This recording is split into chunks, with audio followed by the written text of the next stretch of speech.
Friends, हम लोग समुद्र विज्ञान यानी ओशनोग्राफी को डिस्कस कर रहे हैं और अपनी आज की क्लास में हम लोग महासागरीय निक्षेपों का प्राप्ति क्षेत्र के आधार पर वर्गीकरण देखेंगे। यानी कि महासागरों में जो अलग अलग डिपोजिशन पाए जाते हैं, जो अलग अलग निक्षेप पाए जाते हैं, इनका हम लोग एक क्लासिफिकेशन समझेंगे। देखिए क्या है कि जो महासागर में डिपोजिशन होता है वो असंपीडित होता है, यानी कि इस पर कोई कंप्रेशनल फोर्स काम नहीं करता है। पृथ्वी के ऊपर जो होता है आपका, वहां पर कंप्रेशनल फोर्स काम कर जाता है, लेकिन महासागरों में जो निक्षेप है वो असंपीडित होता है, यानी कंप्रेशनल फोर्स काम नहीं करता है। अतः ये परपटी का भाग नहीं बन पाते। देखिए, अगर मान लीजिए कि यहाँ पर जमीन है, इसके ऊपर मान लीजिए आप कुछ मिट्टी डाल देते हैं और उसके ऊपर एक रोड रोलर निकाल देते हैं, तो क्या होता है, ये कंप्रेस हो जाता है, ये नीचे वाली जमीन से पूरा मटेरियल मिल जाता है। तो यानी ये नीचे वाली पट्टी का ही भाग नया मटेरियल भी बन जाता है। पर महासागर में क्या है, महासागर में कोई कंप्रेशन नहीं हो रहा है, कोई ऊपर से संपीड़न नहीं हो रहा है, तो जो निक्षेप हैं वो अपने स्वाभाविक रूप में उसी तरह से पड़े रहते हैं। ये जो नीचे की भूपरपटी है इसका ये हिस्सा नहीं बन पाते इनकी, इसलिए ये जो है शैलीकृत यानी लिथिफाइड नहीं होते हैं। इनकी मोटाई कुछ मीटर से लेकर भिन्न महासागरों में भिन्न स्थान पे 700 से 750 मीटर तक होती है, यानी इनकी जो मोटाई है वो अलग अलग स्थानों पे अलग अलग होगी। महासागरीय निक्षेपों को उनके स्थान अथवा प्राप्ति क्षेत्र के आधार पर तथा उनके स्रोत और संयोजन के आधार पर भी वर्गीकृत किया जाता है। महासागरीय निक्षेपों के प्रमुख स्रोत महाद्वीप और स्वयं महासागर हैं। तो जो महासागरीय निक्षेपों के प्रमुख स्रोत हैं उसमें पहला आ जाता है महाद्वीप और दूसरा आ जाता है महासागर। यानी कि जो डिपोजिशन होता है वो महाद्वीपों से प्राप्त होता है और फिर महासागर तो है ही। महाद्वीपों के निक्षेप मुख्य रूप से नदियों, हिमनदों, पवन और अपर्दन के अन्य कारकों द्वारा लाए गए अवसाद से होते हैं। देखिए, बहुत ही सिंपल बात है, नदियां हैं, हिम नदियां हैं, पवन हैं, इन सभी के द्वारा जो अपर्दन होता है उसकी वजह से जो मटेरियल तैयार होता है, जो अवसाद तैयार होता है, उसी का डिपोजिशन आपके महासागर में होता है। स्थूल निक्षेप महाद्वीपीय किनारों के निकट, जबकि सूक्ष्म निक्षेप अधिक गहराई में पाए जाते हैं। देखिए, ये सिंपल सी बात है। मान लीजिए ये आपका महासागर है और मान लीजिए इधर से एक नदी जो है ये अपना अवसाद जो है लेकर के आ रही है और समुद्र में डिपोजिशन कर रही है। तो क्या होगा, जो हल्की चीजें हैं वो तो आपकी आगे आ जाएंगी, यानी बहते हुए यहाँ तक आ जाएंगी, और जो भारी चीजें हैं वो यहीं पर आपकी जमा हो जाएंगी, यानी इनका डिपोजिशन यहीं पे हो जाएगा। तो यानी जो भारी चीजें हैं वो जहाँ पर नदी का मुहाना है वहीं पर आकर के जमा होने लगेंगी, और जबकि जो हल्की चीजें हैं वो महासागर की गहराई तक चली जाएंगी। तो इसीलिए जो स्थूल निक्षेप है वो महाद्वीपीय किनारों के निकट होता है। स्थूल मतलब जिसका साइज बड़ा है, और जो सूक्ष्म निक्षेप है, ऐसा डिपोजिशन जिसका आकार छोटा है, वो गहराई में होता है। समुद्र विज्ञानी जैसे कैप्टन फिप्स हैं, जॉन मरे हैं, इनके द्वारा महासागरीय निक्षेपों के विषय में अलग अलग अध्ययन किए गए। अब देखिए, यहाँ पर कुछ बेसिक डिटेल्स दी गई हैं, याद करने की जरूरत नहीं है, पर हम लोग एक कंप्लीटनेस के सेंस में डिस्कस कर लेते हैं। तो गहरे सागर की गहराई मापने का सबसे पहला प्रयास कैप्टन फिप्स द्वारा किया गया। सबसे गहरा परिज्ञापन 680 फैदम पर था, जिस गहराई से वो नीले पंख का नमूना लाए थे, यानी 680 फैदम की गहराई से नीले पंख का नमूना लाया गया। इसके बाद 1780 में सासुरों ने भूमध्य सागर के तापमान का 300 फैदम और 600 फैदम की गहराई पर संरक्षित तापमानियों द्वारा अध्ययन किया। फिर देखिए, कुछ और भी डिटेल्स हैं, जॉनसन वगैरह सभी ने इसका अध्ययन किया था। सबसे महत्वपूर्ण जो इसमें है वो चैलेंजर अभियान है, बस इसको आप याद रख सकते हैं, और बाकी की ये जो डिटेल्स हैं आपके किसी काम में नहीं आएंगी। तो चैलेंजर अभियान ने भी जो आपके महासागर हैं इनका कह लीजिए इनके जो निक्षेप हैं उसका अध्ययन किया था, और जो निक्षेपों का पहला विश्व मानचित्र है वास्तव में चैलेंजर अभियान से जो प्राप्त परिणाम थे उसी के आधार पर बनाया गया था। मरे ने महासागरीय निक्षेपों को स्थलजात पैलेजिक निक्षेपों के रूप में वर्गीकृत किया। जो जेटकिंस हैं इन्होंने महासागरीय निक्षेपों को गहरे महासागर के निक्षेप, उथले सागर के निक्षेप जो 100 फैदम तक की गहराई पे हैं, और तटीय निक्षेपों के रूप में वर्गीकृत किया। अच्छा, प्राप्ति क्षेत्रों के आधार पर भी हम लोग महासागरीय निक्षेपों को 3 प्रकार से विभाजित कर सकते हैं, यानी कौन सा निक्षेप महासागर के किस हिस्से में पाया जाता है। इस आधार पर भी हम लोग निक्षेप यानी डिपोजिशन को क्लासिफाई कर सकते हैं। तो पहला हो गया भूमिज अथवा स्थलजात निक्षेप, दूसरा हो गया नेरिटांचली निक्षेप या नेरिटिक निक्षेप, और तीसरा हो गया अम्बुधि या वेलापर्ती निक्षेप या पैलेजिक निक्षेप। पैलेजिक निक्षेप के ऊपर क्वेश्चन भी आया हुआ है। अब देखिए आगे की बात करें इससे पहले मैं आपको इसका फिगर दिखा देता हूं। तो देखिए आपके जो नेरिटिक डिपोजिशन है वो यहाँ पर मिलेंगे, इसके साथ ही आपकी जो नेरिटिक पैलेजिक डिपॉजिट्स हैं वो यहाँ पे मिलेंगे, और जो आपके पैलेजिक डिपॉजिट्स हैं वो यहाँ पर मिलेंगे। तो महासागर में कौन सा निक्षेप कहाँ पर पाया जाता है ये आपको यहाँ पर फिगर के माध्यम से दिखाया गया है। अब हम लोग अलग अलग जो टाइप्स हैं इनकी बात करते हैं। सबसे पहले हम लोगों ने कहा भूमिज अथवा स्थलजात निक्षेप। तो देखिए टेरिजेनिस एक लैटिन शब्द है, लैटिन भाषा है, तो ये उसी का एक शब्द है जिसका अर्थ है पृथ्वी से व्युत्पन्न। टेरा का अर्थ है पृथ्वी और जनरेट का अर्थ है उत्पन्न करना। इसलिए इन निक्षेपों में महाद्वीपीय शैल सम्मिलित हैं जो विघटित होने के बाद अपरदन के कारकों द्वारा सागर में बहाकर ले जाए जाते हैं। यानी कि इन डिपोजिशंस में जैसा नाम से ही क्लियर हो रहा है महाद्वीपीय शैल का भाग होता है।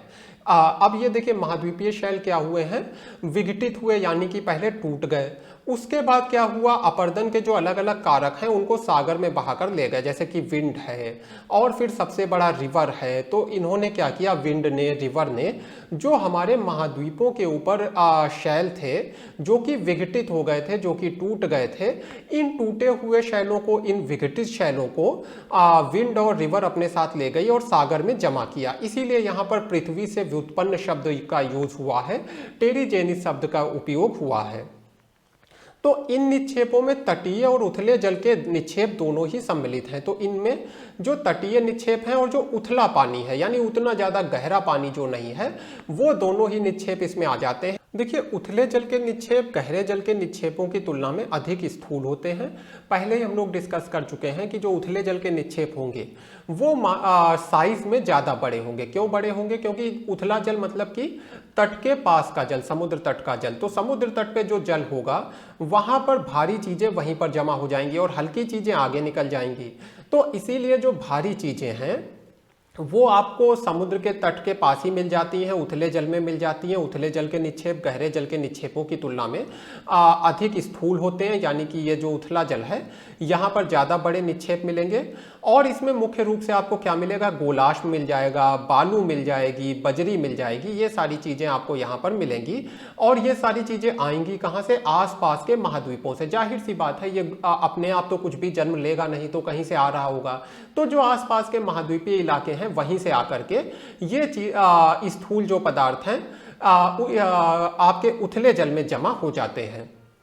क्योंकि तरंगों की तीव्रता तटों से दूर जाने पर कम हो जाती है, अतः अधिक स्थूल निक्षेप तटों के निकट और बारीक कण अधिक गहराइयों में निक्षेपित होते हैं। तो देखिए जो चीज़ हम लोगों ने डिस्कस की है वही बताई जा रही है कि जो सागर की तरंगे हैं वो क्या करेंगी कि जो तरंगे हैं वो आप कह लीजिए तटों से दूर जाने पर उनकी तीव्रता कम हो जाती है और सागर का जो तट है वहाँ पर तरंगे ज़्यादा तेज होती हैं।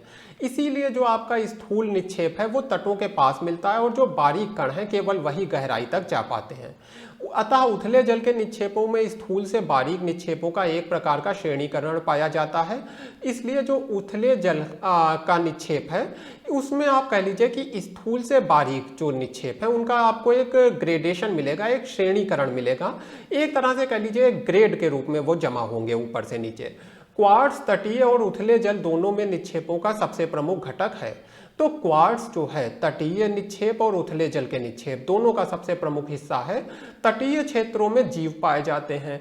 अतः अकार्बनिक महाद्वीपीय पदार्थों के अतिरिक्त तटीय निक्षेपों में देखिए क्या बताया जा रहा है, थोड़ा सा ध्यान से समझ लीजिए कि तटीय क्षेत्रों में जीव पाए जाते हैं और जहां पर जीव पाए जाएंगे वहां पर आपको जो चूनेदार पत्थर वगैरह है वो भी मिल जाएगा। यानी कि कार्बनिक प्रकृति के जो निक्षेप हैं वो भी आपको तटीय क्षेत्रों में मिलेंगे। अकार्बनिक पदार्थ तो आपको मिलेंगे ही। रंगीन जो पंख है वो भी स्थलजात निक्षेपों का एक भाग होती है, यानी कि रंगीन पंख भी मिलती है। दूसरे प्रकार के निक्षेपों की बात करते हैं जो है नेरिटांचली निक्षेप या नेरिटिक निक्षेप। तो महासागर विविध प्रकार के जलीय जीवों जैसे कवच युक्त मछली, मृदु कवची जीवों इत्यादि का घर है, जो संपूर्ण महासागरीय क्षेत्रों में वितरित रहते हैं। यानी अलग अलग तरह के जीव हैं जो पूरे महासागरीय क्षेत्र में वितरित हैं। यद्यपि लहरें उनके अंडों को उथले जल के क्षेत्रों में बहा लाती हैं। जो लहरें हैं वो क्या करती हैं, इन जीवों के जो अंडे हैं उसको उथले वाले क्षेत्रों में ले आती हैं, यानी कि तट के पास का जो कम गहरा जल है वहां पर अंडे आ जाते हैं। नैरेटिक निक्षेप वास्तव में इन जीवों के कवच और कंकाल से बने निक्षेप हैं। तो नैरेटिक निक्षेप क्या है, जीवों के जो कवच हैं, जो कंकाल हैं, उसी से जो निक्षेप बना है वो नैरेटिक निक्षेप है। यूजीसी वगैरह वाले ज़्यादा ध्यान रखें इसको। तो ये प्रमुख रूप से 500 फैदम की गहराई तक पाए जाते हैं, लेकिन कुछ गहरे सागर में भी पाए जाते हैं जो विशेष रूप से महासागरीय द्वीपों के आसपास पाए जाते हैं। तो ये वैसे तो आपको 50 फैदम की गहराई तक ही मिलेंगे, लेकिन कुछ जगहों पे ये आपको गहरे सागर में भी मिल जाएंगे। इस प्रकार ये महासागरों में किसी क्षेत्र विशेष में सीमित नहीं है, यानी कई जगहों पे आपको ये मिल जाएंगे। फिर आ जाते हैं वेलापर्ती निक्षेप। तो महासागरों में के लगभग 75.5% क्षेत्र को ये आच्छादित किए हैं, यानी बहुत बड़ी मात्रा में महासागरों में ये फैले हैं। ये निक्षेप जीवों की 3 भिन्न श्रेणियों द्वारा बनाए जाते हैं। देखिए जॉनसन ने बताई थी ये बात कि ये जो निक्षेप हैं जीवों की 3 भिन्न श्रेणियों द्वारा बनाए जाते हैं। एक उन जीवों के हैं जिनमें जड़ें पाई जाती हैं, यानी कि ऐसे जीव जिनमें जड़ें होती हैं और जो महासागरों की तली की सतह से जुड़े होते हैं। आप सिंपल भाषा में कह लें कि जो समुद्री पेड़ पौधे हैं, यानी कि जो अचल होते हैं। देखिए अचल मतलब जो चल नहीं सकता, तो जिनमें जड़ें होंगी वो आगे कैसे जाएंगे। तो इन्हें नितलस्थ निक्षेप के रूप में श्रेणीकृत किया जाता है। ये क्या है, नितलस्थ निक्षेप, यानी समुद्री जो पेड़ पौधे वनस्पति है उससे कौन से निक्षेप बने, नितलस्थ। दूसरी श्रेणी उन जीवों की है जो सुविकसित चालन अंग होते हैं और जो सचल हैं, यानी कि ऐसे जीव जो चल फिर सकते हैं। इनको तरणक कहते हैं, नेक्टन कहते हैं। तो एक तरफ हो गए बेंथोस, दूसरी तरफ हो गए नेक्टक। और अंतिम श्रेणी एक कोशिकीय जीव जैसे प्रोटोजोआ, डायटम वगैरह की होती है। इनको हम लोग प्लैंकटन यानी प्लवक कहते हैं। तो बेंथोस, नेक्टन और प्लैंकटन ये तीनों ही वेलापर्ती या पैलेजिक निक्षेप के हिस्से हैं। पैलेजिक शब्द याद रखिएगा, आ सकता है। लाल मृत्तिका भी पैलेजिक निक्षेपों का भाग बनाती है। अब देखिए स्रोत और संयोजन के आधार पर महासागरीय निक्षेपों को व्यापक रूप से 6 प्रकार में विभाजित किया जाता है। तो 6 प्रकार के महासागरीय निक्षेप हो सकते हैं स्रोत और संयोजन के आधार पे। कौन कौन से, स्थलजात, ज्वालामुखी, कार्बनिक अवशेषों से संबंधित अकार्बनिक, एक कार्बनिक दूसरा अकार्बनिक, इसके साथ ही लाल मृत्तिका और भौमेतर पदार्थ। एक एक करके अब हम लोग सभी को डिस्कस करेंगे। और देखिए इसमें जो पैलेजिक निक्षेप वगैरह की बात करूंगा उस पर क्वेश्चन आया है, तो बहुत ही ध्यान से इसको समझिए। और इसके साथ ही आपको इसमें याद ज़्यादा करना होगा। यहाँ पर जो आपका याद करने वाला कंटेंट है वो थोड़ा ज़्यादा होता है। तो देखिए स्थलजात निक्षेप क्या है। स्थलजात निक्षेप में बजरी, बालू मृत्तिका, पंख वगैरह आ जाते हैं, जो कि महाद्वीपीय शैलों के अपक्षय और अपघटन से बनते हैं।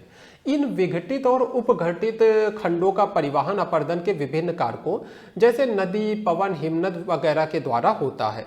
तो देखिए क्या है, महाद्वीपीय शैलों का अपक्षय हुआ, अपघटन हुआ, इसकी वजह से क्या बना, बजरी, बालू, मृत्तिका, पंख वगैरह। और फिर इनका क्या हुआ, परिवहन हुआ। किसके द्वारा परिवहन हुआ, अपर्दन के जो अलग अलग कारक होते हैं जैसे नदी, पवन, हिमनद। तो ये सब क्या करते हैं, नदी, पवन, हिमनद वगैरह इन सारे मटेरियल्स को महासागरों तक पहुंचा देते हैं। तो जैसा कि पहले ही हम लोग डिस्कस कर चुके हैं, स्थलजात निक्षेप स्थूल और बारीक दोनों अवसादों से बने होते हैं, यानी कि इसमें स्थूल भी होंगे और बारीक अवसाद भी होंगे। स्थूल मतलब बस बड़ा याद रख लीजिए, साइज में बड़ा। तो ये जो स्थूल है वो तट के निकट होगा और जो बारीक है वो तट से दूर निकल जाएगा। ये बारीक अवसाद लहरों की अधिक तीव्रता के कारण महासागरों से अधिक दूरी तक ले जाए जाते हैं। तो देखिए महासागरों की जो लहरें हैं वो जब जो हल्का अवसाद है उससे टकराती हैं तो उसको दूर तक लिए जाती हैं। गठन, रासायनिक संयोजन और घटक शैलों की प्रकृति के आधार पर इन निक्षेपों को व्यापक रूप से बजरी, बालू, सिल्ट, मृत्तिका और पंख में विभाजित किया जाता है, जिनमें से बजरी सबसे स्थूल है और पंख सबसे बारीक निक्षेप है। तो देखिए बेसिकली क्या है, ये आपके निक्षेप के प्रकार हो गए, बजरी, बालू, गाद, मृत्तिका, पंख। सबसे बड़ा साइज किसका होगा? बजरी का। और फिर नीचे चलते हुए सबसे छोटा साइज किसका मिल जाएगा? पंख का। यानी सबसे ऊपर बजरी, फिर उससे कम साइज बालू, और ऐसे चलते हुए सबसे कम साइज पंख। तो इनके बारे में भी कुछ चीजें देख लेते हैं, जैसे बजरी क्या है। तो बजरी अपेक्षाकृत स्थूल स्थलजात निक्षेप है। स्थूल मतलब बड़ा, तो थोड़ा सा ये बड़ा निक्षेप है। इसका व्यास 2 से 256 मिलीमीटर के बीच में होता है। और बजरी के आकार में बहुत ज्यादा भिन्नता होती है, इसलिए जो बड़े व्यास वाली बजरी है उसको हम लोग गोलाश्म कहते हैं। जो 256 mm तक की बजरी है उसको हम लोग गोलाश्म कहते हैं। और फिर जो छोटी व्यास वाली है 2 से 4 mm तक की, उसको हम लोग बजरी और गुटिका कहते हैं। तो बड़ी वाली गोलाश्म और छोटी वाली बजरी और गुटिका। तो बालू और पंख की तुलना में बजरी जो है अपेक्षाकृत बड़े होने के कारण तटीय क्षेत्रों, विशेष रूप से जो महाद्वीपीय मग्न तट है वहां पर निक्षेपित पाई जाती है। तो जो महाद्वीपीय मग्न तट है महासागरों में, वहां पर आपको क्या मिलेगी? विशेष रूप से बजरी मिलेगी। इसकी वजह से जो तट बनता है उसको क्या कहते हैं? गुटिका तट या पेबल बैंक बन जाता है। अब देखिए, पेबल मतलब ये होता है एक तरह की छोटे छोटे टुकड़े, जैसे आपने देखा होगा लोग एक्वेरियम में भी डाल देते हैं पेबल्स। तो ये जो पेबल है वो जब एक जगह पर जमा हो जाएंगे तो इससे पेबल बैंक बन जाएगा, यानी कि गुटिका तट। बालू की बात कर लेते हैं। तो बालू कण भी महाद्वीपीय शैलों के अपक्षय से बनते हैं, जो आग्नेय, अवसादी तथा कायांतरित शैल हो सकते हैं। और इनका व्यास 0.166 मिलीमीटर से 1 मिलीमीटर के बीच होता है। तो ये आग्नेय, अवसादी और कायांतरित कोई भी शैल से बने हो सकते हैं बालू के कण। इनमें क्वार्ट्स आपको मुख्य रूप से मिलेगा, क्योंकि भूपर्पटी में प्रमुख रूप से आपको प्रचुर मात्रा में क्वार्ट्स मिल जाता है, इसलिए बालू में क्वार्ट्स आपको अच्छी खासी मात्रा में मिलेगा। बालू भी अपर्दन के कारक जैसे कि नदियों के रूप में और दूसरे अपर्दन कारकों द्वारा महासागरों में बहा लिया जाता है। तो नदी वगैरह में ही आपने देखा होगा सबसे ज्यादा बालू आपको दिखाई देती है। तो जाहिर सी बात है नदी से ही होके बालू जो है महासागर तक पहुंचेगी। बालू निक्षेपों के व्यास में भिन्नता होती है, तो इसके भी व्यास अलग अलग होते हैं। स्थल बालू तट के निकट, जबकि बारीक कण अधिक दूरी पर सागर में निक्षेपित होते हैं। स्थूल यानी कि जो बालू के बड़े कण हैं जिनका व्यास ज्यादा होता है वो आपको तट के निकट मिलेंगे, जबकि जो बारीक कण हैं वो आपको गहरे सागर में, या कह लीजिए आगे के सागर में थोड़ी सी ज्यादा दूरी पर निक्षेपित मिलेंगे। फिर देखिए आते हैं मृत्तिका, गाद और पंख, यानी क्ले, सिल्ट और मड। ये अधिक बारीक अवसाद है और महासागरों के अपेक्षाकृत गहरे भाग में निक्षेपित होते हैं। तो ये ज़्यादा आपको बारीक अवसाद होंगे अपेक्षाकृत बालू वगैरह से, और ये आपको महासागरों के गहरे भाग में दिखाई देंगे। इनमें से पंख जो है सबसे बारीक होती है। मृत्तिका संयोजी पदार्थ के रूप में ये काम करती है, यानी सीमेंटिंग के रूप में। इन निक्षेपों में मूल रूप से विषमांगी संयोजन होता है और इनमें एल्यूमिनियम भी पाया जाता है। बालू के विपरीत इसमें क्वार्ट्स नहीं होता, यानी इसमें जो है मृत्तिका, गाद, पंख वगैरह में आपको क्वार्ट्स नहीं मिलेगा। पंख को पुनः उसके रंग के आधार पर 3 भागों में विभाजित किया जाता है, जिसमें आपका नीला पंख आ जाता है, लाल पंख आ जाता है और हरा पंख आ जाता है। तो देखिए 3 तरह के जो पंख हैं, इसमें आपका जो नीला पंख है इसका रंग जाहिर सी बात है नीला काला होता है। और ये कैसे बनता है? आयरन सल्फाइड युक्त शैलों के विघटन से इसका निर्माण होता है। लाल पंख क्या है? लाल रंग का होगा। आयरन ऑक्साइड, विशेष रूप से फेरिक ऑक्साइड और गेरुई पदार्थ के कारण इसका रंग लाल होता है। तो इसमें विशेष रूप से जो आयरन ऑक्साइड आपको दिखाई देगा उसकी वजह से, जो फेरिक ऑक्साइड है और जो इसमें गेरू रंग के पदार्थ होते हैं उसकी वजह से ये जो है लाल रंग का होता है। और इसमें औसतन जो है 32% तक कैल्शियम कार्बोनेट पाया जाता है। हरा पंख क्या है? तो नाम से पता चल रहा है हरे रंग का होगा। और हरा क्यों होता है? ग्लूकोनाइट है, पोटेशियम है और आयरन है, इनके जो सिलिकेट मिल जाते हैं इसकी वजह से, आयरन के सिलिकेट है, पोटेशियम है, और जो पोटेशियम या ग्लूकोनाइट जो होता है इसकी वजह से इसका रंग आपको हरा दिखाई देता है। अब देखिए आते हैं ज्वालामुखी निक्षेप पे। एक चीज में आपको क्लियर रहना है कि ये जो पंख के हम लोगों ने टाइप पढ़े ये किसके अंतर्गत आता है? मृत्तिका, गाद और पंख के अंतर्गत, पंख के टाइप में। अब हम लोग बात करेंगे ज्वालामुखी निक्षेपों की। पहले देखिए हम लोगों ने बात की यहाँ पर आपके जो स्थलजात निक्षेप हैं इसके बारे में। इसके बाद हम लोग बात कर रहे हैं आपके ज्वालामुखी निक्षेप के बारे में। फिर हम लोग बात करेंगे कार्बनिक अवशेषों से संबंधित निक्षेप के बारे में। तो देखिए ज्वालामुखीय निक्षेप 2 प्रकार के होते हैं, भूपृष्ठीय और अंतःसागरीय, यानी सब एरियल और सब मैरीन। तो भूपृष्ठीय निक्षेप भू क्षेत्र से ज्वालामुखी उद्गार के पदार्थों से जन्म लेते हैं। यानी कि देखिए हमारी भूमि पर, भूमि के क्षेत्रों पर जो ज्वालामुखीय उद्गार होते हैं, जो ज्वालामुखी आते हैं, उसकी वजह से ये भूपृष्ठीय निक्षेप सामने आते हैं। नदियों अथवा अपर्दन के अन्य कारकों के द्वारा इन ज्वालामुखी अथवा ज्वालामुखी द्वीपों से लंबे समय तक लाए गए पदार्थ सम्मिलित होते हैं। अब देखिए क्या है कि मान लीजिए एक स्थल पर, मान लीजिए एक द्वीप है, इसके ऊपर एक ज्वालामुखी आया। अब ये जो ज्वालामुखी से निकले हुए पदार्थ हैं, इसको नदियां हैं, अन्य जो आपर्दन के कारक हैं, वो कहाँ ले जाएंगे? महासागर में। अपक्षय की प्रक्रिया इन लावांशों और गोलाश्मों को बालू तथा पंख के अपेक्षाकृत छोटे कणों में परिवर्तित कर देती है। मान लीजिए एक ज्वालामुखी द्वीप है जिसपे बहुत सारे ज्वालामुखी हैं, तो यहाँ पर जो ज्वालामुखी से निकले हुए पदार्थ हैं उसको क्या है? अपक्षय। अपक्षय के बारे में मैं आपको पढ़ा चुका हूं। तो जो अपक्षय है, जो डेन्यूडेशन है, उसकी वजह से आपके ये जो ज्वालामुखी के पदार्थ हैं ये बालू में बदल जाएंगे, पंख में बदल जाएंगे। तो इस तरह से कह लीजिए कि बालू और पंख का यहाँ पर निर्माण हो जाएगा छोटे कणों का। अच्छा देखिए, इसके साथ ही अंतःसागरीय निक्षेप भी होते हैं। पहले तो हम लोगों ने बात की जो भूपृष्ठीय निक्षेप है, ज्वालामुखी निक्षेप की बात कर रहे हैं, पहले बात की भूपृष्ठीय निक्षेप की। भूपृष्ठीय निक्षेप मतलब मान लीजिए एक ज्वालामुखी द्वीप है, उस पर कुछ पदार्थ निकले ज्वालामुखी से। इन पदार्थों में क्या हुआ? यहाँ पे अपक्षय हुआ, यानी ये पदार्थ छोटे छोटे टुकड़ों में टूट गए, जैसे बालू में, पंख में टूट गए ये। और फिर ये बालू है, पंख है, इसको हवा ने, इसके साथ ही नदियों ने जाकर के महासागर में जमा कर दिया। एक तरह का निक्षेप हो गया। अब दूसरे तरह का निक्षेप कौन सा है? देखिए महासागर के तल में भी आप देखते हैं कि उद्गार होता रहता है, पदार्थ बाहर आते रहते हैं। तो जो महासागर के तल में डायरेक्ट जो विवर्तनिक क्रियाओं की वजह से महासागरों के अंतर्गत जो ज्वालामुखी होते हैं और उससे जो कह लीजिए पदार्थ बाहर आते हैं और जम जाते हैं, उसको हम लोग कहते हैं अंतःसागरीय ज्वालामुखी निक्षेप। यानी कि जो सागर के ही अंदर से निकले और सागर में ही जमा हो गए। भूपृष्ठीय ज्वालामुखी निक्षेप अनेक मृत्तिका और जलोढ़ निक्षेपों के साथ मिश्रित होता है, इसलिए इनकी पहचान करना कठिन होता है। देखिए जो भूपृष्ठीय निक्षेप है ये बहुत सारी अलग अलग मृत्तिका है, जलोढ़ निक्षेप है, इसके साथ मिक्स्ड होता है, इसलिए इनकी पहचान करना कठिन है। अब देखिए बात करेंगे कार्बनिक अवशेषों से संबंधित निक्षेपों की। तो स्थलजात निक्षेपों के अतिरिक्त जो मुख्य रूप से महाद्वीपीय उत्पत्ति के होते हैं, समुद्री जीव भी महासागरीय निक्षेपों अथवा अवसादों में बड़ी मात्रा में होते हैं। तो जो समुद्री जीव हैं वो भी निक्षेपित हो जाते हैं। यानी कि एक समुद्री जीव है जिसकी मृत्यु हो गई तो वो भी एक निक्षेप के रूप में, एक डिपोजिशन के रूप में महासागर में पाया जाता है। तो जाहिर सी बात है हम सभी जीव जंतु जो हैं वो कार्बनिक हैं। तो यानी ये निक्षेप कैसे होंगे? कार्बनिक होंगे।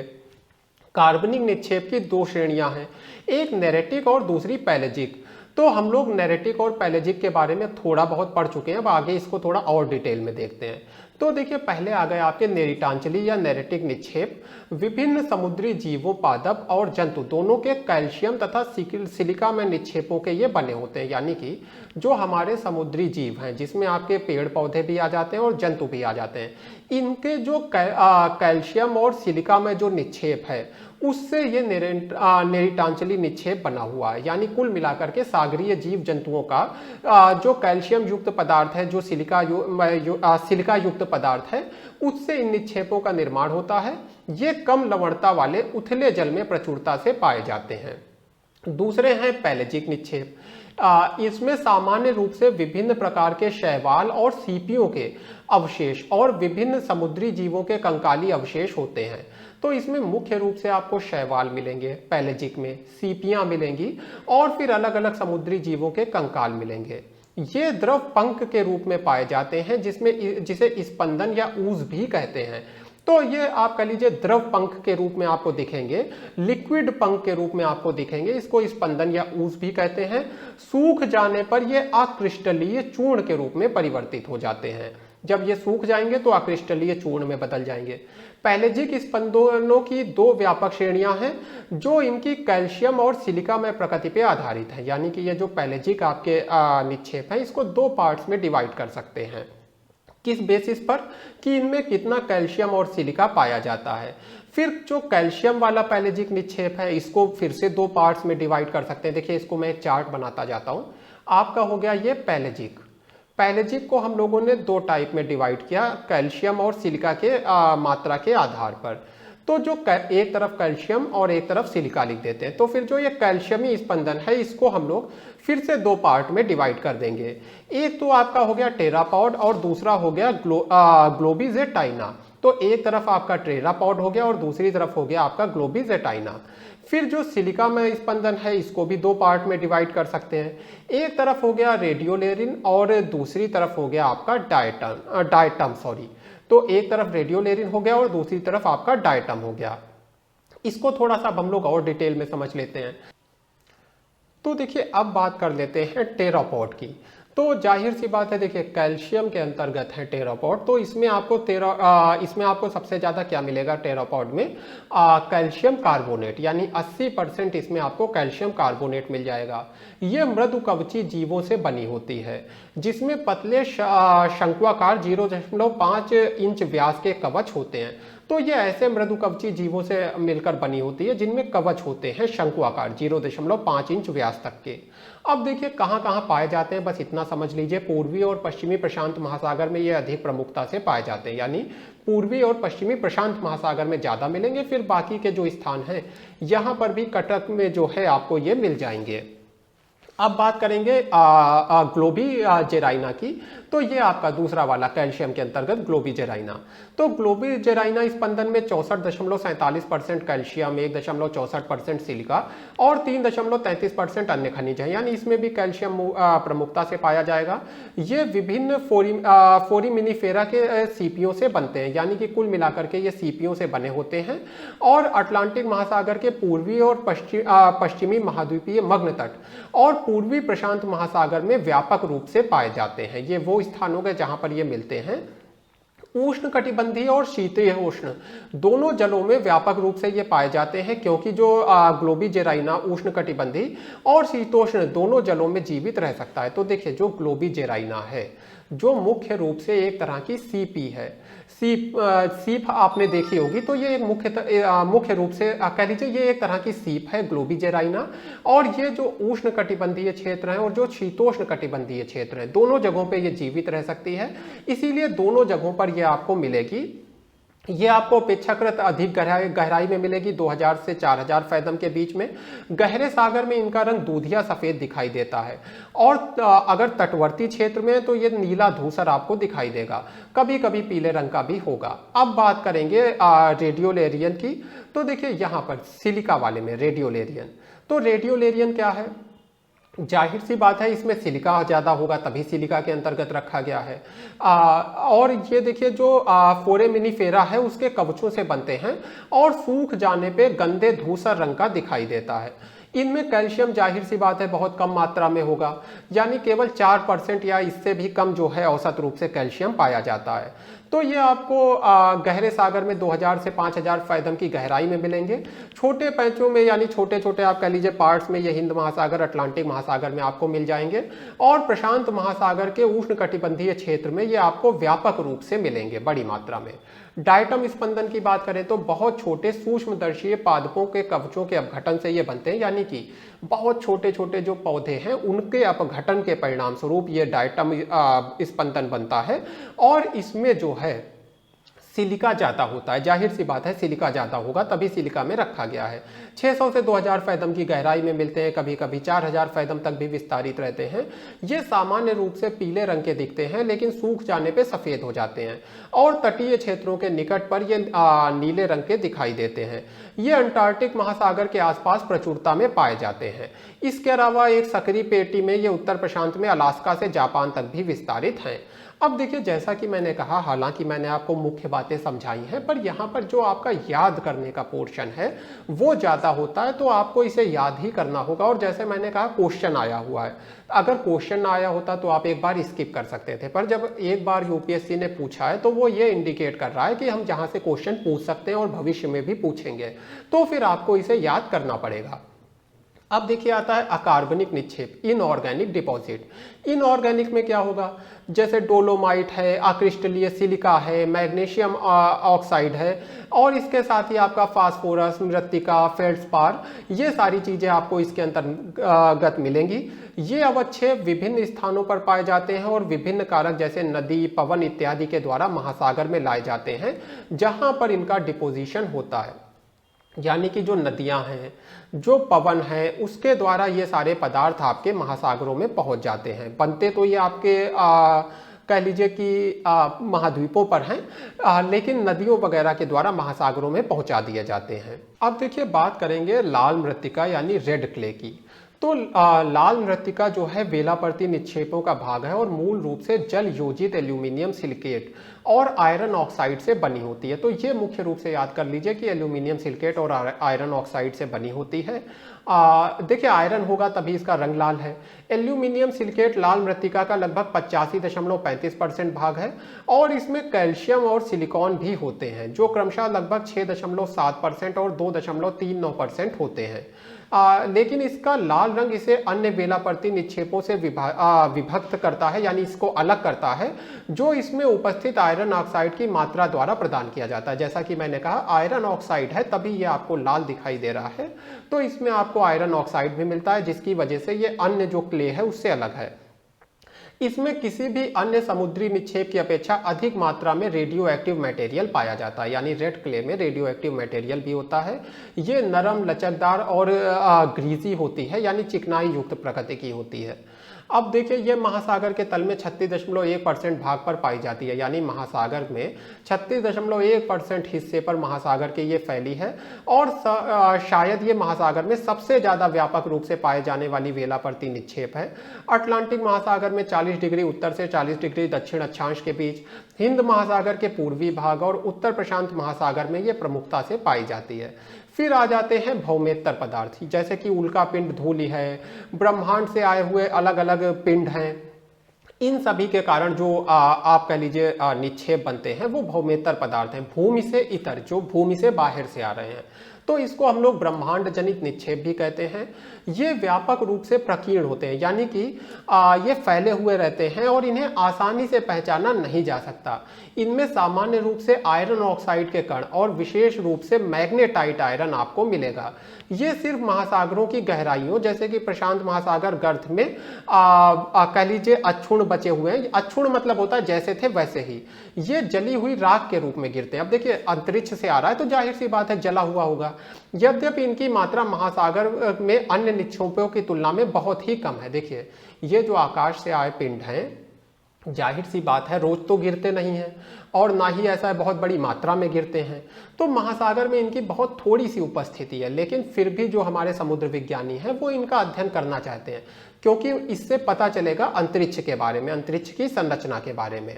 देखिए यहाँ पर एक बहुत ही अच्छा मैप है जिसमें बताया गया है कि महासागरीय जो अलग अलग निक्षेप हैं विश्व के किस किस हिस्से में पाए जाते हैं।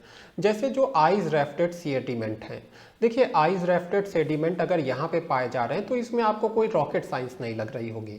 बहुत ही सिंपल सी बात है, अगर इन हिस्सों में आपको आइस रैफ्टेड सेडिमेंट मिल रहे हैं तो ये बहुत ही सिंपल बात है, यहीं पर पाए जाएंगे। इसके साथ ही फिर आपके देखिए जो कैलकेरियस ऊज है, तो अभी हम लोगों ने ऊज की बात की थी, ये आपका जो ग्रीन कलर है ये ऊज को दिखा रहा है, कैलकेरियस ऊज को। फिर जो आपका हाइड्रोजेनियस सेडिमेंट है वो आपको जो ब्लू कलर है इससे दिखाए गए हैं इन स्थानों पर। इसके साथ ही जो आपका रेड क्ले है वो दिखाया गया है, फिर रेड क्ले की भी अभी हम लोगों ने बात की थी। तो इस तरह से महासागरों में जो सिलिशियस ऊज है वो दिखाई गई है। तो जितने भी अलग अलग आपके महासागरों में सेडिमेंट पाए जाते हैं उसकी यहाँ पर बात की गई है, उनको दिखाया गया है कि किस स्थान पे कौन सा सेडिमेंट प्रमुखता से पाया जाता है। तो इसको आप एक अपनी समझ डेवलप करने के लिए ध्यान से देख सकते हैं। अब देखिए हम लोग जो महासागरों में निक्षेप हैं उनके वितरण को डिस्कस करेंगे। तो देखिए जो महासागरीय निक्षेप हैं पहले इसके क्षैतिज वितरण को देखेंगे और फिर ऊर्ध्वाधर यानी लंबवत वितरण की बात करेंगे। तो क्षैतिज वितरण सामान्य रूप से विश्व के विभिन्न महासागरों में महासागरीय अवसादों के वितरण से संबंधित है, जैसा चित्र 19.2 में दिखाया भी था मैंने आपको। ये देखिए चित्र 19.2 है, इसमें मैंने आपको बताया था कि किस तरह से जो अलग अलग महासागरीय निक्षेप हैं, जो अलग अलग डिपोजिशन हैं, वो विश्व के अलग अलग हिस्सों में पाए जाते हैं। इसको हम लोगों ने देखा। तो जो स्थलजात निक्षेप है वो अधिकतर आपको तटीय क्षेत्रों में, जैसे ईस्ट इंडीज है, उत्तरी प्रशांत है, लेब्राडोर तट है, वहां पर आपको ज्यादा मिलेंगे। प्रशांत महासागर में आपको लाल मृत्तिका निक्षेप जो है विशाल मात्रा में दिखाई देंगे। लेकिन लाल मृत्तिका जो है हिंद महासागर के पूर्वी और दक्षिणी भागों में भी पाई जाती है, यानी कि हिंद महासागर के कुछ जो पूर्वी और दक्षिणी भाग हैं वहां पर भी लाल मृत्तिका मिलती है। मुख्य रूप से कहां पर मिलेगी रेड क्ले आपको? प्रशांत महासागर में। फिर जो आपकी ग्लोबिजेराइना है ये हिंद महासागर के पश्चिमी भागों में मिलेगी और ये अटलांटिक महासागर के बड़े भाग में भी पाई जाएगी, यानी अटलांटिक महासागर में और हिंद महासागर में आपको ग्लोबिजेराइना मिल जाएगी। डायटम सभी प्रमुख महासागरों के दक्षिणी भाग में पाया जाता है। महासागरीय निक्षेपों के क्षैतिज वितरण को समझने के लिए जो फिगर की बात की जा रही है वो ऑलरेडी मैं आपको दिखा चुका हूं। अब देखिए ऊर्ध्वाधर वितरण की बात करेंगे। तो महासागरीय निक्षेपों के ऊर्ध्वाधर वितरण का अध्ययन विभिन्न परतों अथवा स्तरों के रूप में किया जाता है और इसे सबसे पहले समुद्र विज्ञानी फिलिपी के द्वारा महासागरों के प्रसिद्ध गॉस एक्सपेडिशन में सूचित किया गया था। यानी फिलिपी ने इसके ऊपर सबसे पहले कार्य किया। उन्होंने देखा कि एक ही संस्तर में भी निक्षेपों के ऊपरी भाग में लाल भूरे रंग से निचले भाग में नीले रंग में परिवर्तन हो जाता है, यानी ऊपर जो है अलग निक्षेप है, नीचे अलग निक्षेप है। मैंने आपको शुरू में बताया था कि ग्रेडेशन होता है एक, और ऐसा संभवतः ऊपरी परतों के फेरिक का निचली परतों के में फेरस में अपचयन होने के कारण होता है, यानी ऊपर जो फेरिक है वो नीचे जो अपचयित होकर फेरस में बदल जाता है। इसकी वजह से यहाँ पर जो आपके कह लीजिए कि जो निक्षेप हैं उनका एक ग्रेडेशन दिखाई देता है, श्रेणीकरण दिखाई देता है। ऊपर अलग रंग आपको मिलेगा, नीचे अलग रंग मिलेगा। अवसादों की प्रकृति में भी एक उचित पदानुक्रम दिखाई देता है जो उथले जल में टेरापॉड स्पंदन से ग्लोबिजेराइना और फिर रेडियोलेरियन और डायटम तक गहरे जलों में विस्तारित रहती है और अंत में लाल मृत्तिका महासागर के सबसे गहरे भाग में मिलती है। यानी इनका एक आपको पूरा पदानुक्रम मतलब हायरार्की दिखाई देगी। जैसे कि जो उथला जल है वहां पे आपको टेरापॉड स्पंदन मिल जाएगा, फिर इसके बाद आपको ग्लोबिजेराइना और उसके बाद फिर आपको रेडियोलेरियन, और जो डायटम है वो आपको जल का जो कह लीजिए महासागर का जो सबसे गहरे जल वाला हिस्सा है वहां पर आपको डायटम, और अंत में जो लाल मृत्तिका है वो महासागर का जो सबसे ही गहरा हिस्सा हो गया वहां पर मिलेगी। तो जो डायटम है गहरे जल में और लाल मृत्तिका सबसे ज्यादा गहरे हिस्से में। तो ऐसा इसलिए है क्योंकि टेरापॉड उथले जल में समान रूप से वितरित रहते हैं, लेकिन गहराई में इसका विस्तार नहीं हो पाता जहां ग्लोबिजेराइना पाए जाते हैं। ग्लोबिजेराइना देखिए हम लोगों ने शुरू में ही देखा कि ठंडे जल को सहन कर लेते हैं, इसलिए ये उष्ण कटिबंधीय और शीतोष्ण कटिबंधीय दोनों भागों में पाए जाते हैं। दूसरी तरफ जो रेडियोलेरियन है और जो डायटम है ये सिलिकामय होते हैं और आसानी से ये घुलते नहीं है। रेडियोलेरियन और जो डायटम है ये आसानी से घुलते नहीं है, इसलिए ये महासागरों के अपेक्षाकृत गहरे भागों तक पहुंच जाते हैं।